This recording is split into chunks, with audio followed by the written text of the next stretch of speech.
I'm Steve Wiggins, and this is the Groundworks Ministries podcast. Today we're reading from the book of Hosea, chapter 10. Let's focus on verses 11 and 12. Ephraim is a well-trained calf that loves to thresh.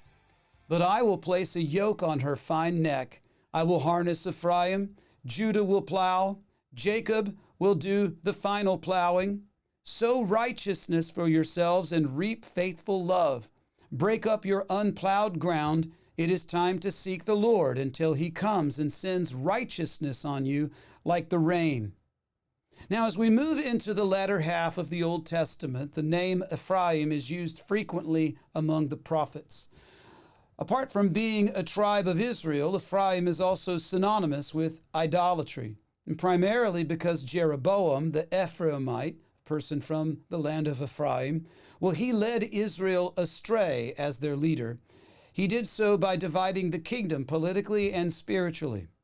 How did he do that spiritually? Well, Jeroboam set up 2 golden calves, one in Bethel, the other in Dan. And the fashioning of these idols was intended to prevent the people from worshiping the Lord in Jerusalem. And in doing so, Jeroboam significantly diminished the chances of the people's hearts returning to the Lord. Eventually, idolatry spread throughout the whole nation, hardening the hearts of the people. And this is the generation that Hosea is primarily writing to. This generation was about to be crushed and expelled from their land and dispersed among the nations. And Hosea's comparison of Ephraim to a cow is possibly an allusion to their calf idol worship. The largest Israelite tribe, Ephraim, prided itself upon treading upon Israel with what they believed was more open-minded and enlightened worship because of its worldliness, and crushing and dividing the northern kingdom as a farm animal would tread out grain. That's exactly what they did. Just like a beast of burden would tread out grain, that's exactly what they treaded out, the values of the people of Israel. And God is telling Ephraim, aka the northern kingdom of Israel, that He is about to repurpose their bullheadedness, as it were. God will make them disciplined and meek by subjecting them to the yoke of His rebuke. And eventually Ephraim will be broken, like a horse. A wild horse has to learn how to obey the rider and to allow a saddle on its back and to be led by the bridle. Today's passage contains some beautifully simple farm imagery. With Ephraim harnessed and out of the way, Judah then takes the leadership role in Hebrew restoration. Judah was more accustomed to challenging the works of faith, so they plowed the hardened land.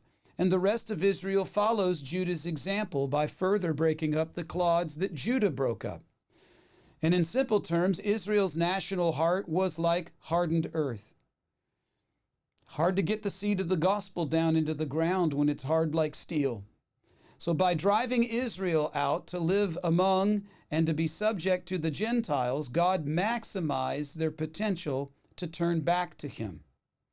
And they would have no other choice but to turn to Him eventually. Like the turning of soil, God was softening their hearts through the plow of rebuke to someday receive the chosen seed of Abraham, the Messiah, Jesus. Have you chosen the God who has chosen you?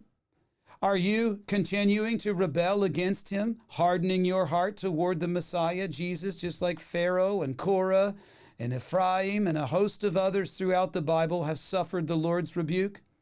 Why not just turn back to the Lord? Why not believe it? Humble yourself, surrender to Jesus as Lord, and receive salvation. I'm Steve Wiggins, and this is the Groundworks Ministries podcast. Groundworks Ministries operates entirely through financial donations. Donations from faithful people just like you. And yes, we do need your monthly support. Donating is secure and it's easy at our website, groundworksministries.com. Check it out. Another way to help is to tell people about Groundworks Ministries. Just tell them about us. Share these podcasts with friends and family. You can share them on your social media. We're down with that. Of course, you can always direct folks to our website, groundworksministries.com.